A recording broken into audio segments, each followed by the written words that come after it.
목사님이 믿음이 가장 좋고 그 다음이 장로님, 권사님, 지사님 순으로 믿음이 좋다라는 그런 생각을 가지고 있습니다. 그리고 교회 생활을 우리가 몇 년을 해도 직분도 없고 아직도 성도로 머물고 있다면 믿음이 없는 사람으로 생각할 수도 있습니다. 물론 우리가 목사나 권사나 집사나 장로님은 믿음이 좋은 사람을 세워야 합니다. 이것이 옳은 것이죠. 하지만 문제는 이 교회 안에서 계급을 나누는 것은 잘못된 것입니다. 그런데 오늘 말씀에 보면 고린도 교회는 이렇게 신령한 자와 신령하지 않는 자로 계급을 나누었습니다. 고린도 교인들이 생각하는 신령한 자들은 지식이 많고 말을 잘하는 사람들이었습니다. 하나님께서 우리 각자에게 주신 은사들이 있죠. 은사는 여러 가지가 있습니다. 모든 은사가 다 귀하고 높음과 낮음이 없습니다. 그런데 이 고린도 교회는 이 지식이 많고 말을 잘하는 은사를 우리가 언면과 지식의 은사라고 하는데, 이 지식과 언면의 은사를 받은 사람들이 아는 것이 많기 때문에 자신들이 아는 것을 이제 번지르르하게 말을 잘합니다. 그러니까 같은 말을 하더라도 되게 유식하고 설득력 있게 말을 잘하죠. 그래서 사람들의 집중과 관심을 받게 됩니다. 그러니까 이런 사람들, 언면과 지식의 은사를 가진 사람들을 신령한 자라고 여겼습니다. 그리고 그러지 못한 교인들, 아는 것도 별로 없고 말도 못하는 교인들을 신령하지 못한 자로 생각을 했습니다. 근데 이것은 지도자들에게도 동일하게 적용이 되었습니다. 이 지도자들 중에서도 아는 것이 많고 말을 잘하는 사람들이 있죠. 그들을 신령한 자로 여기고 그러지 못한 지도자들은 신령하지 못한 지도자로 여겼습니다. 그러니까 저 같은 경우는 말을 그렇게 잘하는 편이 아니기 때문에 제가 만약에 고린도 교회에서 사역을 했다면 신령하지 못한 지도자로 여겼을 것입니다. 또 성경을 보면 모세와 같은 사람도 신령하지 못한 지도자로 여겼을 것입니다. 그래서 고린도 교회 내에서는 분쟁이 있었습니다. 우리는 신령한 자이고 너희는 신령한 자가 아니다. 우리는 신령한 지도자를 따르는 사람들이고 너희는 신령하지 못한 지도자들을 따르는 사람들이다. 그래서 우리가 너희들보다 더 우월하다. 이렇게 교회 내에서 계급을 나누고 분열이 있었습니다. 우리 사람은 누군가를 평가하기를 좋아하죠. 우리가 대통령도 우리 나름대로의 기준을 가지고 평가를 합니다. 그리고 우리의 평가가 반드시 나쁘다라고는 할 수가 없습니다. 우리가 이게 평가를 해서 좋은 지도자이면 따라야 하고 아니면 따르지 않는 것이 옳은 것이죠. 근데 중요한 것은 그 평가의 기준입니다. 그 평가의 기준이 성경적인가입니다. 이 고린도 교회의 기준, 신령한 자와 그러지 못한 자를 나누는 기준은, 이 고린도 교회의 기준은 세상적인 기준이었습니다. 이때 당시에는 육체적인 것은 악하고 영적이고 지식적인 것은 선하다라는 문화를 가지고 있었습니다. 그래서 사람들이 지식을 추구했던 사회였죠. 그래서 지식인들을 높게 평가했습니다. 근데 그 문화를 교회에 그대로 가지고 온 것입니다. 그래서 교회에서도 지식이 많고 말을 잘하는 사람들을 더 높게 평가하고 신령한 자로 여겼던 것입니다. 그렇다면 이제 성경에서 말하는 신령한 자는 과연 어떤 사람들일까요?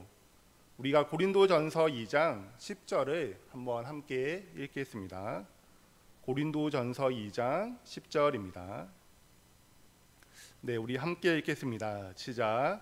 오직 하나님이 성령으로 이것을 우리에게 보이셨으니 성령은 모든 것 곧 하나님의 깊은 것까지도 통달하시느니라.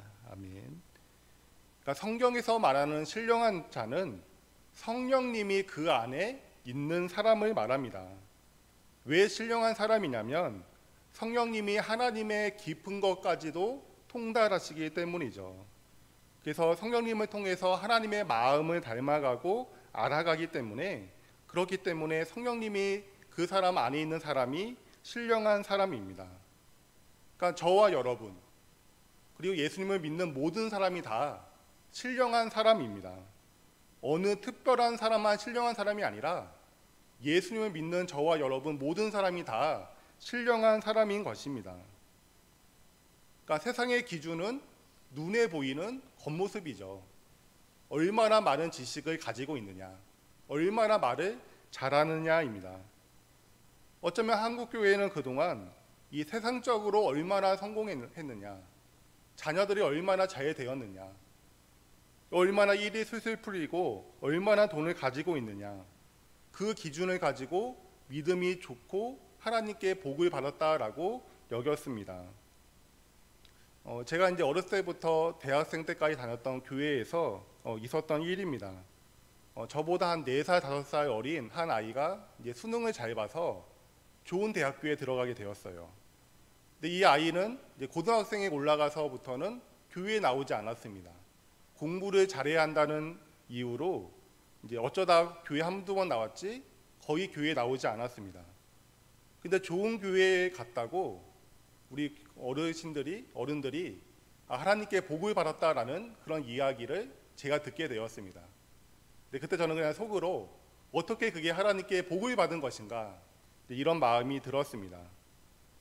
그러니까 성경에서 말하는 복 받은 사람, 신령한 자는 그런 어떤 눈에 보이는 모습이 아닙니다. 그 안에 성령님이 계시는가입니다. 그래서 하나님의 마음을 알고 닮아가고 있는가입니다. 물론 우리 중에 완벽한 사람은 없죠. 다 부족함이 있습니다. 모든 면이 나와 다 맞는 사람은 아무도 없습니다. 생각이 다를 수가 있죠. 근데 그 다름과 부족함을 가지고 사람을 평가하는 것이 아닙니다.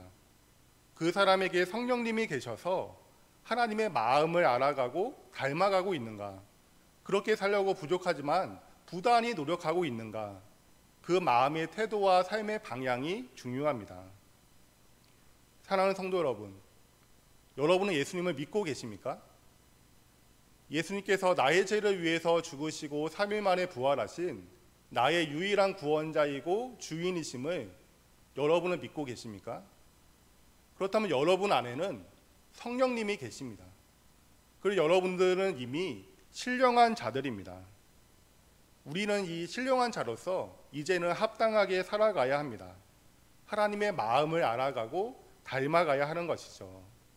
하나님의 마음을 알아가고 닮아가는 우리가 되기를 소원합니다. 그렇다면 이제 문제를 좀 하나 내도록 하겠습니다. 여러분, 고린도 교인들은 신령한 자입니까? 신령하지 못한 자들입니까? 답이 뭘 것 같습니까? 네, 고린도 교인들도 신령한 자들입니다. 그들의 모습이 어떠하든 그들도 예수님을 믿고 있다면 그들도 신령한 자들입니다. 근데 여전히 세상의 기준을 가지고 살아가고 있죠. 그래서 바울이 고린도전서 3장 1절처럼 대한다라고 합니다. 우리가 고린도전서 3장 1절과 2절을 한번 함께 읽도록 하겠습니다. 네, 1절과 2절입니다. 네, 우리 함께 읽습니다. 시작.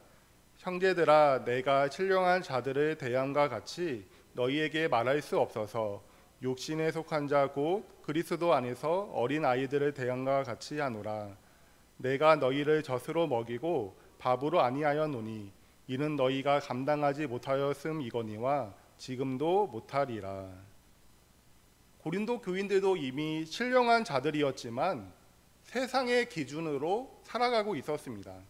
그렇기 때문에 육신에 속한 자 곧 그리스도 안에서 어린 아이들을 대함과 같이 한다라고 합니다. 그러니까 고린도 교인들을 향해서 너희들은 어린 아이다라고 하는 거죠. 그래서 2절처럼 너희를 젖으로 먹이고 밥으로 먹이지 않는다라고 합니다. 근데 여러분, 젖이 나쁘고 밥이 좋은 것이 아닙니다. 이 젖과 밥 둘 다 좋은 것이죠. 이 젖과 밥 둘 다 우리를 자라나게 하고 건강하게 하는 양식입니다. 근데 중요한 것은 때에 맞게 젖을 먹다가 자라나면 밥을 먹어야 한다라는 사실입니다. 그러니까 어린아이 때는 젖을 먹다가 자라나면 밥을 먹어야 한다라는 거죠. 벌써 이제 제 아이가 2달이 되었습니다. 그래서 아직 젖, 분유를 먹고 있어요. 근데 이 아이가 자라서 치아도 생겼는데 여전히 젖만 먹으라고 하는 거예요. 그러면 큰일이죠. 자라면 당연히 밥을 먹어야 하는 것입니다. 고린도 교회가 처음 생겼을 때에는 젖을 먹는 것이 너무나도 당연합니다.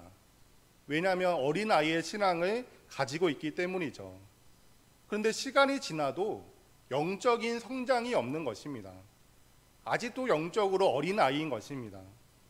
그렇기 때문에 바울은 내가 밥이 아닌 젖으로 너희를 먹이겠다라고 하는 것입니다. 고린도 교회의 영적인 상태, 그 성장 속도는 아직까지도 어린아이였다라는 것입니다. 그렇다면 밥은 무엇이고 젖은 무엇일까요? 이 밥은 하나님의 말씀을 교육자들을 통해서 배웁니다. 그리고 그 배운 말씀을 배운 것으로 끝나는 것이 아니라 우리의 삶 속에서 이제 실천을 하는 것이죠. 그러면서 성령님을 통해서 하나님 아버지의 마음을 더 깊이 깨달아 알게 되는 것입니다. 그리고 그 삶의 기준이 하나님의 기준, 말씀의 기준으로 변화되는 것이죠. 그러니까 배우면서 실천하는 것, 그래서 하나님의 마음을 더 깊이 알고 깨닫고 삶이 변화되는 것, 이것이 바로 밥을 의미합니다. 이 젖이란 것은 말씀은 배우지만 말씀의 겉만 아는 것입니다. 이 말씀에서 나타나고 있는 하나님의 마음은 전혀 모르는 거예요. 그리고 배운 것으로 그냥 끝내버리는 것, 삶의 실천이 전혀 없는 것을 우리가 젖이라고 합니다. 그래서 여전히 세상의 기준을 가지고 살아가는 것을 말하죠. 고린도 교회가 분열된 이유는 말씀을 배우고 실천하는 것에 있어서 실패했기 때문입니다. 아직까지도 어린아이의 수준, 처음 수준에 머물러 있었기 때문이죠. 그래서 이들은 하나님의 마음을 몰랐습니다. 하나님이 어떤 분인지 몰랐어요. 그리고 여전히 세상의 기준을 가지고 교회에서 세상에서 살아가고 있었습니다. 그래서 그들은 밥을 먹지 못하고 젖만 먹는 어린아이의 신앙이었습니다. 그래서 그들에게 나타나는 것이 교회가 하나 되지 못하고 계급을 나누는 분쟁이었죠. 교회 성장 전문가이고 목회 상담가인 이 톰 레이더 박사가 있습니다. 이분이 이제 교회에서 이제 활발하게 활동했던 그런 사람들이, 성도님들이 교회를 떠나는 이유 7가지를 이야기했습니다. 그래서 7가지의 도덕적 실패, 모임에서의 이탈, 탈진, 외상을 경험한 사건, 사역에서 물러남, 점차적으로 물러남, 마지막으로 분쟁이라고 합니다. 교회에서 정말 내 교회처럼, 내 집처럼 열심히 활동했던 사람들이 교회를 떠나는 이유, 그 떠나는 이유 대표적인 것 중에 하나가 분쟁이라고 합니다. 그렇다면 우리가 이 분쟁을 그치는 방법에는 무엇이 있을까요? 우리가 성격이 좋은 사람들만 모이면 분쟁이 사라질까요? 그러면 교회가 성격이 좋은 사람들만 모이는 곳이 아니죠. 교회는 정말 다양한 사람들이 모이는 곳입니다. 그 중에는 정말 나와 성격이 안 맞는 사람도 있고 이해되지 않는 사람들도 있습니다. 그리고 이것은 교회뿐만 아니라 세상의 어떤 모임, 공동체이든 다 동일합니다. 어느 공동체이든 나와 안 맞는 사람은 반드시 있습니다. 그리고 문제를 일으키는 사람들도 반드시 있죠. 없을 수가 없습니다. 지난주 수요 예배 때 제가 말씀드린 것처럼 직장이 10명 중 8명이 그 업무보다는 사람 관계 때문에 일을 그만둔다라고 합니다. 그리고 10명 중 7명은 그 업무 관련 스트레스보다 그 관계에서 오는 스트레스가 훨씬 더 높다라고 합니다. 그러니까 일 자체가 힘들고 막 싫어서 그만두고 어려운 것이 아니라 그 속에서 같이 일하는 사람들의 관계 때문에 사람들이 힘들고 직장을 그만두는 것이죠. 이처럼 성격이 좋은 사람들만 모일 수가 없습니다. 그런 공동체는 이 세상에 없습니다. 방법은 영적인 어린아이에서 자라나 어른이 되는 것입니다. 하나님의 말씀을 부지런히 배우고 적용하면서 자라나는 것이죠. 그래서 성령님을 통하여 하나님의 마음, 하나님이 어떤 분이신지 배워가고 닮아가고 하나님 기준으로 살아가는 것입니다. 그럴 때 교회가 하나가 될 수가 있습니다. 고린도전서 3장 3절 중간에 보시면 시기와 분쟁이 있으니라고 해요. 그러니까 서로에 대한 그 시기가 있었기 때문에 분쟁이 있었다라는 것입니다. 아내 쪽으로 해서 몇몇의 조카들이 있습니다. 그래서 생일이 있는 달이 되면 이 장인 어른 댁에 모여서 생일 잔치를 합니다. 그래서 몇 년 전에 있었던 일인데 이 8월에 한 조카가 생일이어서 함께 식사를 하고 케이크를 놓고 생일 축하 노래를 불러주었습니다. 그리고 그 아이에게 선물을 주었죠. 근데 그 동생이 신나게 함께 노래를 부르다가 갑자기 막 투정을 부리는 거예요. 그러니까 소위 깽판을 이제 치는 것입니다. 그러니까 알고 보니까 형만 선물을 주고 자기는 선물을 안 주었다고. 그 아이는 이제 생일이 4월이어서 4월에 이미 주었는데 자기는 지금 안 주었다고. 그것이 시기가 나서 그랬던 것입니다. 우리도 이제 어린 아이처럼 시기하면 이렇게 하나 되지 못하고 함께 기뻐하지 못하고 함께 슬퍼하지 못하고 분쟁이 일어날 수가 있는 것입니다. 하나님께서 우리 각자에게 주신 그 선물로 주신 은사와 달란트가 있죠. 그리고 우리 가족들도 하나님께서 나에게 주신 것들입니다. 그러면 하나님께서 나에게 가장 좋은 것을 주신 것을 믿고 그 안에서 만족하고 감사해야 합니다. 이것이 어른의 신앙이죠. 근데 그러지 못한 사람은 다른 사람의 그 달란트와 은사를 부러워합니다. 시기합니다. 내가 가진 은사와 달란트는 그냥 하찮은 것으로 여기죠. 내가 교회에서 섬기는 일은 그냥 아무나 다 하는 것이고 누구나 다 하는 것으로 생각을 합니다. 그리고 누구는 남편 잘 만나서 잘 살고 누구 집 자녀는 잘 되고 이런 것들을 부러워하고 시기합니다. 그러면 그 어린아이의 신앙으로 인해서 하나가 되지 못합니다. 우리가 다른 사람을 부러워하고 시기할 수 있습니다. 어린아이 때는 가능해요. 왜냐하면 하나님께서 선하신 분이시고 모든 것을 주관하시는 왕이시며 하나님께서 내게 가장 좋은 것을 주시는 분이심을 알지 못하고 믿지 못하고 있기 때문입니다. 근데 하나님의 말씀을 배웁니다. 그리고 삶에서 실천합니다. 그러면서 하나님은 선하신 분이시구나. 하나님은 모든 것을 주관하시고 나에게 가장 좋은 것을 주시는 분이시구나.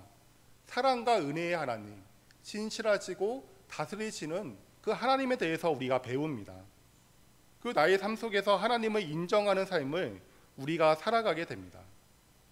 그러면 우리가 다른 사람을 시기하지 않게 되고 주신 것에 감사하고 만족하고 내게 주신 은사와 달란트로 하나님과 교회를 섬기는 어른의 신앙이 될 수가 있습니다. 그래서 교회가 하나가 될 수가 있는 거죠. 그래서 우리 서울중앙교회가 정말 하나가 되기 위해서 중요한 것은 말씀을 배우고 실천하는 것입니다.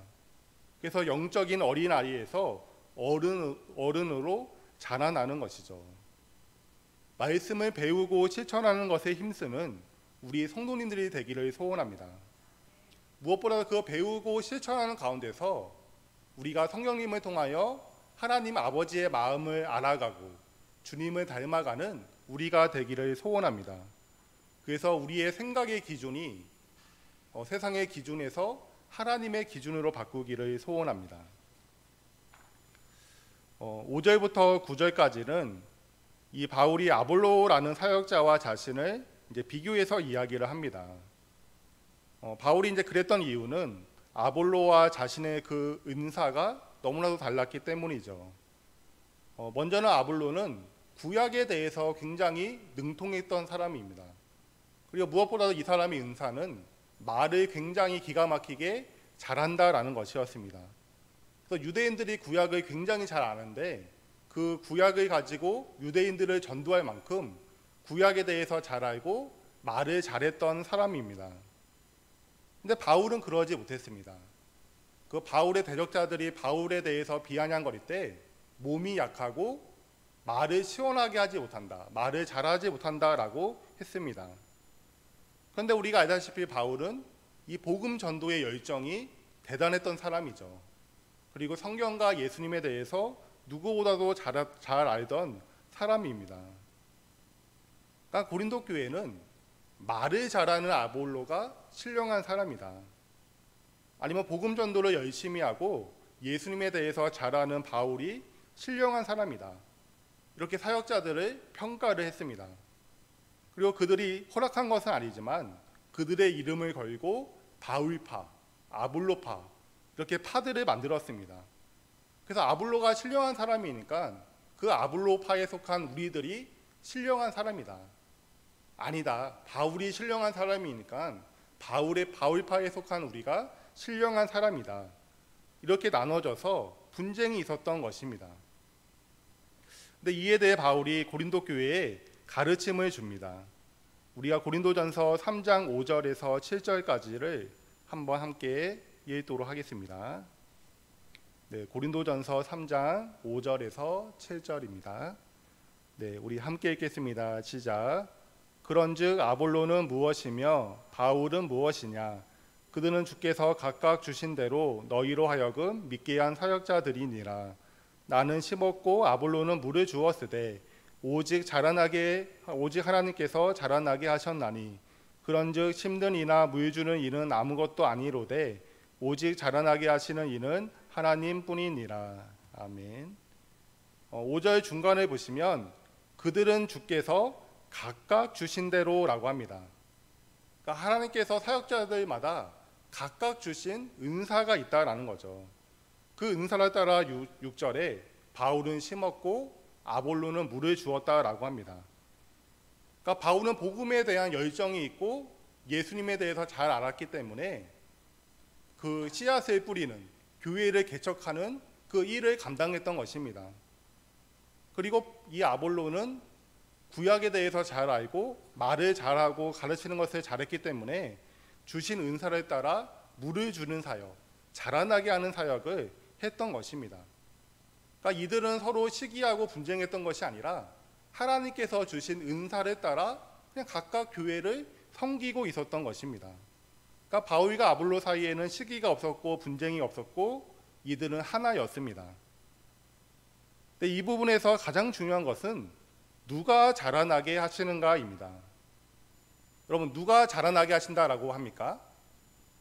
여러분, 6절에 오직 하나님께서